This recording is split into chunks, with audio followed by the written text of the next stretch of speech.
Bonjour ou bonsoir chers téléspectateurs de Zoom TV. Dans cette vidéo, nous allons essayer d'aborder un sujet très passionnant, un sujet d'actualité, puisque aujourd'hui, avec l'arrivée du PASTEF au Sénégal au pouvoir, et ses relations aussi avec les panafricanistes, en tout cas, a retenu beaucoup notre attention. D'abord, c'est un sujet que l'on a souvent parlé dans nos vidéos, puisque Ousmane Sonko, comme on le voit, je pense qu'a essayé d'utiliser tout le monde. Ousmane Sonko a essayé d'utiliser tout le monde pour parvenir à ses fins, c'est-à-dire accéder au pouvoir. Même si quelque part il a raté, parce que au lieu de lui comme président de la République, ce que nous constatons, c'est son suivant, Bassirou Diomaye Faye, aujourd'hui qui est aux commandes. Même s'il devient quand même, même s'il reste quand même un acteur majeur dans cette gouvernance. Donc, si nous revenons aujourd'hui sur ce sujet qui fait l'actualité, c'est parce que ces derniers jours, on a vu en tout cas des panafricanistes comme Kémy Seba, Nathalie Yamb et puis Franklin Nyamsi, des activistes très connus et très proches de la Russie, s'activer sur la toile et pour dénoncer quelque part la nouvelle orientation du duo Diomaye-Sonko. D'abord, ils se sentent vraiment dessus, parce que quand on écoute leur discours, on voit qu'ils ne pensaient pas que Sonko ou Diomaye, en tout cas, allaient dérouler comme ça le programme.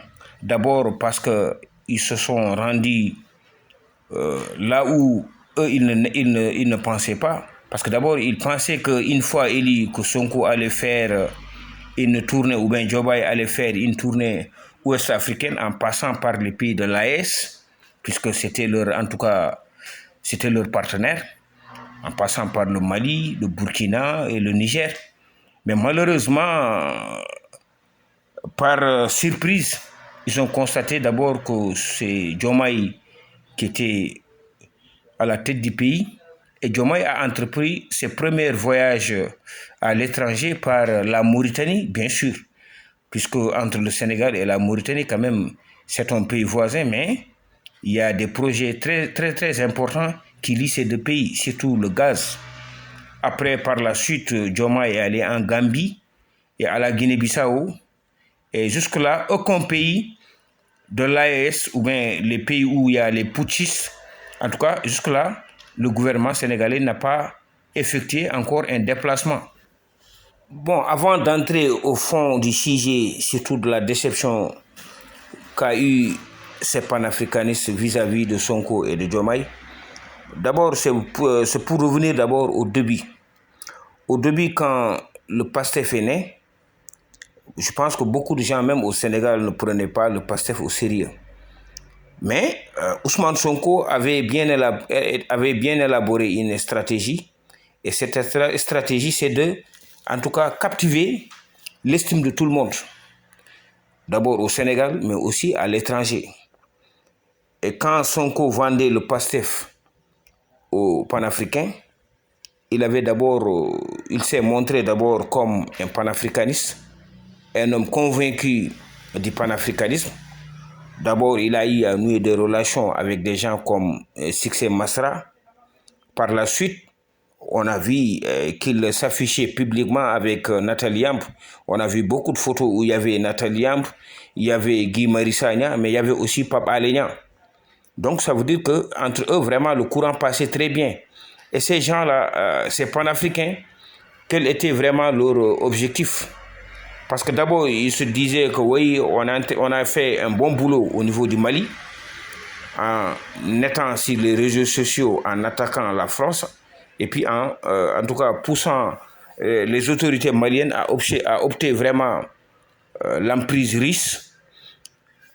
Ils ont réussi au Mali, ils ont réussi au Burkina Faso, ils ont réussi aussi au Niger à jouer sur l'influence, puisque beaucoup de gens, en tout cas, soupçonnent que les Nathalie Yamb et autres sont financés par la Russie pour quand même, sur le plan géopolitique, faire que la Russie aujourd'hui occupe une place importante dans la région ouest-africaine. Et pour eux, le Sénégal était vraiment la principale cible. C'est-à-dire qu'il faut attaquer le régime de Macky Sall. Et tout le monde a vu comment Nathalie Yamb a attaqué le président Macky Sall, comment Kémy Seba a attaqué le président Macky Sall et Franklin Nyamsi. Eux tous, et bien sûr, avec, puisqu'ils ont eu aussi à former Ousmane Sonko dans ce lot de panafricanistes. Sonko, en voulant attirer en tout cas l'attention des Africains, l'estime des Africains et l'estime aussi des Sénégalais d'une manière générale, a d'abord vogué sur le sentiment anti-français, puisque tout le monde voit dans ces vidéos, Sonko lui disait oui, que le Sénégal, le régime de Macky Sall, que Macky Sall même était un sous-préfet de la France, tout comme Alassane Ouattara. Il a dit que oui, Macky Sall, en tout cas, faisait des exonérations exhaustives aux entreprises françaises, que l'économie sénégalaise est pillée par les entreprises françaises, à savoir Auchan, à savoir Total, à savoir la Orange, ainsi de suite. Donc, il a dit aux jeunes, puisque en ce moment, c'était en tout cas le discours qui pouvait plaire à la jeunesse, c'est un discours qui pouvait plaire à beaucoup d'Africains. Et beaucoup de panafricains se sont retrouvés dans son discours en disant voilà, vraiment au Sénégal, on a trouvé un gars qui pourra faire notre affaire. Parce que ce gars-là, il faut vraiment chercher de la France et du Sénégal. Il faut en tout cas refaire revenir le patriotisme économique au Sénégal. Il faut vraiment redonner la priorité du travail aux Sénégalais. En tout cas, c'était quelqu'un d'idéal pour mener le combat des panafricanistes au Sénégal, mais aussi dans la sous-région. Nous voulons que Sonko incarne ce leadership pour que les autres pays aussi, comme la Côte d'Ivoire et autres, puissent suivre en tout cas ce mouvement. D'abord, Sonko pour en tout cas plaire aux panafricains, plaire aux pays de l'AES. D'abord, on a vu que Sonko diabolisait le gouvernement du président Macky Sall parce qu'en ce moment, quand même, le président Macky Sall était l'une des personnalités les plus en vue de la région ouest-africaine. Et sur le plan diplomatique aussi, il incarnait le leadership même de l'Afrique. Mais Sonko, en voulant détruire l'image du président Macky Sall, en tout cas, a obtenu la collaboration de certains panafricanistes qui étaient sur les réseaux sociaux. Surtout, nous avons vu que nos voisins maliens, à chaque fois que Macky Sall posait une infrastructure au Sénégal, on a vu comment les autres pays réagissaient. Et certainement, quelque part, il y a la jalousie aussi de beaucoup de pays ouest-africains qui voient le Sénégal évoluer, malgré qu'on taxait le Sénégal de pays vendus, de pays qui étaient proches de la France. Le Sénégal, quand même, déroulait de grands projets. Mais Sonko, pour nier tout ça, a lancé ses chiens numériques, je dois dire ses chiens numériques, puisque là, au niveau du PASTEF, on a formé beaucoup de jeunes pour aller dénigrer le gouvernement sénégalais. Beaucoup de gens de PASTEF, et moi, à maintes reprises, j'ai vu dans des vidéos où on parlait des réalisations de l'ancien régime, par exemple le TER, ou bien le BRT, ou bien même ce qui se faisait à Diomniadio. Tu vois que il y a des Africains qui viennent, en tout cas, qui louaient ou bien qui félicitaient le président Macky Sall dans tous les travaux qu'il faisait. Mais automatiquement, quand tu regardes dans les commentaires, tu vois que c'est comme des chiens qui se sont déchaînés. Des Sénégalais, ceux qui se disent patriotes. Hein, vraiment, on dit oui que le Sénégal est en train d'avancer. Tu vois qu'un patriote qui se lève et qui écrit dans son commentaire non, nous on ne mange pas les hôpitaux, on ne mange pas les autoroutes, on ne mange pas les stades d'Ablaye Wade, c'est pas joli, c'est la surfacturation, c'est des projets de la France, le terre n'appartient pas aux Sénégalais. Des discours haineux, des discours vraiment haineux. Parce que tout ça, il y a Sonko qui les manipule, qui les faisait, en tout cas, qui les répartissait en groupe pour attaquer sur le net l'image, ou bien qui ont pour mission d'aller sur le net pour écorner l'image de Macky Sall. Et Sonko, en tissant tous ces réseaux aussi à l'étranger avec ces gens, ces fous, je le disais, ces fous, tels que Mola Morgan et d'autres, Akhenaton et autres, lorsque Macky Sall se déplaçait à l'étranger, vous avez vu, on brûlait des consulats du Sénégal. En tout cas, tout ce qui est dit négatif, on a essayé d'endurer l'ancien régime. Et les panafricains aussi soutenaient ce projet. Oui, il faut vraiment détruire. Il faut détruire le Sénégalais. Il faut détruire le Sénégal.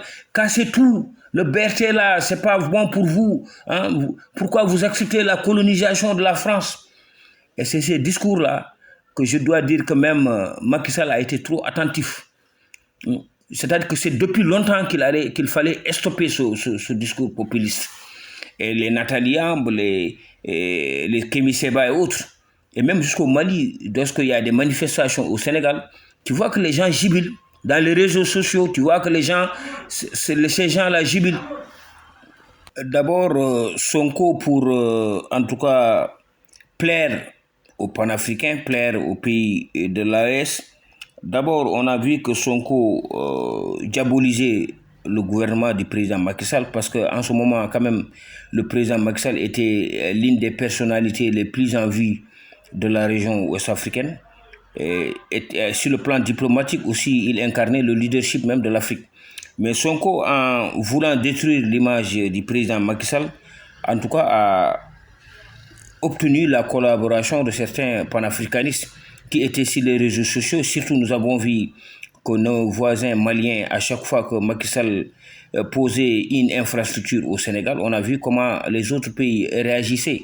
Et certainement, quelque part, il y a la jalousie aussi de beaucoup de pays ouest-africains qui voient le Sénégal évoluer, malgré qu'on taxait le Sénégal de pays vendus, de pays qui étaient proches de la France. Le Sénégal, quand même, déroulait de grands projets. Mais Sonko, pour nier tout ça, a lancé ses chiens numériques, je dois dire ses chiens numériques, puisque là, au niveau du PASTEF, on a formé beaucoup de jeunes pour aller dénigrer le gouvernement sénégalais. Beaucoup de gens de PASTEF, et moi, à maintes reprises, j'ai vu dans des vidéos où on parlait des réalisations de l'ancien régime, par exemple le TER, ou bien le BRT, ou bien même ce qui se faisait à Diomniadio. Tu vois que il y a des Africains qui viennent, en tout cas, qui louaient ou bien qui félicitaient le président Macky Sall dans tous les travaux qu'il faisait. Mais automatiquement, quand tu regardes dans les commentaires, tu vois que c'est comme des chiens qui se sont déchaînés. Des Sénégalais, ceux qui se disent patriotes. Hein, vraiment, on dit oui que le Sénégal est en train d'avancer. Tu vois qu'un patriote qui se lève et qui écrit dans son commentaire, non, nous on ne mange pas les hôpitaux, on ne mange pas les autoroutes, on ne mange pas les stades d'Abdoulaye Wade, c'est pas joli, c'est la surfacturation, c'est des projets de la France, le terre n'appartient pas aux Sénégalais. Des discours haineux, des discours vraiment haineux. Parce que tout ça, il y a Sonko qui les manipule, qui les faisait, en tout cas, qui les répartissait en groupe pour attaquer sur le net l'image, ou bien qui ont pour mission d'aller sur le net pour écorner l'image de Macky Sall. Et Sonko, en tissant tous ces réseaux aussi à l'étranger avec ces gens, ces fous, je le disais, ces fous, tels que Mola Morgan et d'autres, Akhenaton et autres. Et lorsque Macky Sall se déplaçait à l'étranger, vous avez vu, on brûlait des consulats du Sénégal. En tout cas, tout ce qui est dit négatif, on a essayé d'endurer l'ancien régime. Et les panafricains aussi soutenaient ce projet. Oui, il faut vraiment détruire. Il faut détruire le Sénégalais. Il faut détruire le Sénégal. Casser tout. Le BRT là, c'est pas bon pour vous. Hein? Pourquoi vous acceptez la colonisation de la France? Et c'est ces discours-là que je dois dire que même Macky Sall a été trop attentif. C'est-à-dire que c'est depuis longtemps qu'il fallait stopper ce discours populiste. Et les Nathalie Ambe, les Kémy Séba et autres, et même jusqu'au Mali, lorsqu'il y a des manifestations au Sénégal, tu vois que les gens jubilent. Dans les réseaux sociaux, tu vois que les gens, ces gens-là jubilent. Voilà, c'est avec l'avènement surtout de Ousmane Sonko, j'ai senti qu'il y a beaucoup de Sénégalais. J'ai senti que le Sénégalais n'aime pas son pays. Il n'y a pas de patriotisme au Sénégal. Tu vois des Africains qui viennent attaquer ton président de la République, attaquer ton pays, attaquer les infrastructures qui se construisent dans le pays. Tu vois qu'il y a des Sénégalais qui se lèvent et qui les aident à écorner l'image, à détruire l'image du pays et même à faire fuir des investisseurs. en disant oui, que Macky Sall est en train de travailler à Dakar, et les régions, il n'y a pas d'hôpitaux, il n'y a pas d'école. Or que c'est faux. Quand on regarde le programme, il a été un programme national. Dans tous les coins du Sénégal, on a vu des réalisations. Mais tout ça, le patriotisme, c'est le négatisme. Il voit tout ce que Macky Sall faisait, c'était du négatif. Hein, en propulsant aussi des discours haineux, de jalousie, hein, une division entre les Sénégalais, une division terrible entre les Sénégalais. Et tout ça aussi, ils sont appuyés par les panafricains qui disaient oui, Sonko, c'est comme ça. Parce que c'est la même méthode qu'ils ont utilisée au Mali. Hein, en quand même manipulant la jeunesse malienne, en manipulant la jeunesse burkinabé pour dire voilà, les Français n'ont rien foutu ici, il faut les dégager, il faut amener les risques. Mais les risques, qu'est-ce qu'en vérité, à part le côté sécurité, à part côté sécuritaire, qu'est-ce que les Russes peuvent apporter au Mali? Qu'est-ce que les Russes peuvent apporter en termes de développement? C'est ça. Donc Sonko aussi a baigné dans ce discours, parce qu'il a vu que le discours marchait au Mali. Il a ramené la même chose. C'est vrai que le Sénégal n'est pas le Mali, c'est vrai que le Sénégal n'est pas le Burkina Faso, parce que le Sénégal, quand même, c'est un pays démocratique. Il y a des institutions qui marchent, il y a une armée républicaine. Donc, même si on intoxique la jeunesse, c'est pas facile d'avoir le pouvoir à travers les manifestations. On ne peut pas déloger un président de la République juste par des manifestations pour aller, en tout cas, prendre le pouvoir comme ça dans la rue. Donc ça, c'est des réalités que certains panafricanistes voulaient imposer à Sonko, c'est-à-dire de créer des marches, de brûler, saccager, terroriser la population pour accéder au pouvoir. Or, ils ont vu qu'au Sénégal, ce n'est pas comme le Mali. Ici, l'armée est républicaine, l'armée ne se mêle pas en général de ses affaires. Donc voilà, je pense que Sonko a utilisé tous ces leviers. Et les panafricains, que ce soit les Nathalie Yamb et autres, moi j'ai suivi beaucoup de chroniques de Nathalie Yamb qui flattait Sonko, qui disait voilà, Sonko, en tout cas, c'est quelqu'un qui va libérer le Sénégal va rentrer dans une nouvelle ère. Hein, ils ont un programme économique, s'ils arrivent au Sénégal, il y aura une transformation totale. Voilà, donc Dieu a fait ce qu'il devait faire. Et qu'on n'oublie pas que Macky Sall, ça fait 3 ans, Ousmane Sonko et ses lobbies à l'étranger. Parce que Ousmane Sonko, j'ai dit, il a eu quand même l'intelligence de monter beaucoup de lobbies et de jouer sur la France. Comment jouer sur la France? C'est-à-dire qu'il a laissé le gouvernement français, mais aller dans l'opposition française. L'autre fois, il y a quelqu'un qui a parlé de la France insoumise. Il a utilisé les députés de la France insoumise et d'autres députés même de la France pour encore attaquer le Sénégal, écorner l'image de Macky Sall, écorner la démocratie sénégalaise. Il a utilisé aussi des médias puissants. Et souvent on parle d'homosexualité. Et tout ça, Sonko joue un jeu caché en disant oui aux Sénégalais en Wolof, que moi je suis contre l'homosexualité, c'est Macky Sall qui veut en tout cas légaliser l'homosexualité. Mais une fois il va en Europe, c'est un autre discours. Vous avez vu, il a invité ici l'adjoint au maire de Nantes ou de Havre, ici en tant qu'homosexuel. Et récemment, lorsqu'ils ont pris le pouvoir, on a vu aussi Charles Michel qui était venu ici en tant que aussi représentant de la lobby, du lobby homosexuel. Donc, tu vois, aussi, il est en train d'inviter le président du parti de la France insoumise, qui aussi ne se cache pas de soutenir les homosexuels. Donc, vous voyez, Sonko a fait un double jeu. Arrivé au Sénégal, il se montre, oui, qu'il est contre l'homosexualité, que c'est un islamiste. C'est un islamiste qui veut vraiment que le Sénégal reste un pays musulman. Mais une fois allé en Europe, il donne des gages aux homosexuels. Et ces homosexuels-là ont combattu sévèrement l'ancien régime. Et toujours dans les discours de Ousmane Sonko, en s'alliant avec les panafricanistes, il a toujours fait croire aux gens là que oui, nous, notre problème c'est la France, notre problème c'est le franc CFA. Il a dit, ça a été dans le programme de gouvernement, qu'une fois arrivé au pouvoir, ils vont changer de monnaie. C'est-à-dire qu'ils ont deux options, soit quitter définitivement le franc CFA, et si les autres pays comme la Côte d'Ivoire refusent, ils vont créer une monnaie nationale. C'est ce qu'il a toujours dit. Et aujourd'hui, où en est-on dans les promesses? Il n'en parle plus. Parce que c'était de populisme, il n'y avait pas de conviction dans les discours. Oui, une fois qu'on arrive au pouvoir, on va changer le CFA, on va changer de monnaie, on va faire des appels à candidature, parce que c'est anormal que, en tout cas, qu'on copte une clientèle politique pour occuper des postes. Qu'est-ce qu'on a vu récemment? Toutes les nominations qui se sont faites aujourd'hui, c'est quoi? C'est récompenser Papa Alenia, qui était là avec un journal Mille Collines. Il avait une chaîne vidéo, il passait tout son temps à insulter les institutions, à même diffuser des documents dits top secrets. Hein?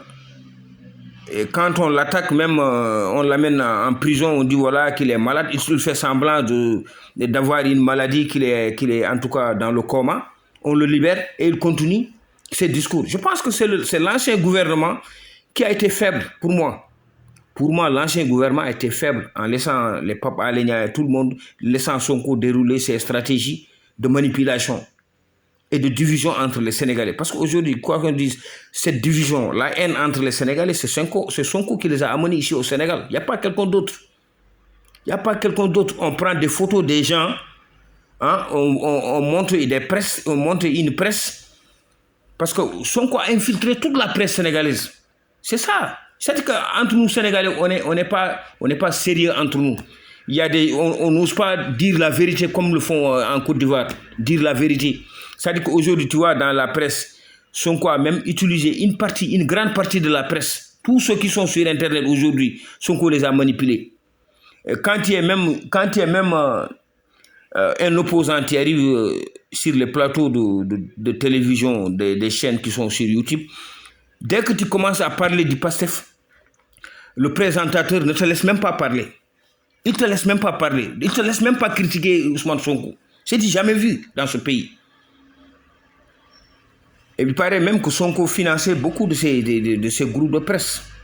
Et finançait même des chaînes comme Walfadjri et autres. Donc voilà, tu vois, Sonko a infiltré non seulement dans l'armée, il a infiltré l'armée, il a infiltré la presse, il a infiltré ce que j'ai dit, les panafricanistes de la sous-région, les pays de l'AES, les médias internationaux, c'est-à-dire tout ce qui, en tout cas, dénigrait l'ancien régime, tout ce qui jetait en pâture Macky Sall, il l'a utilisé.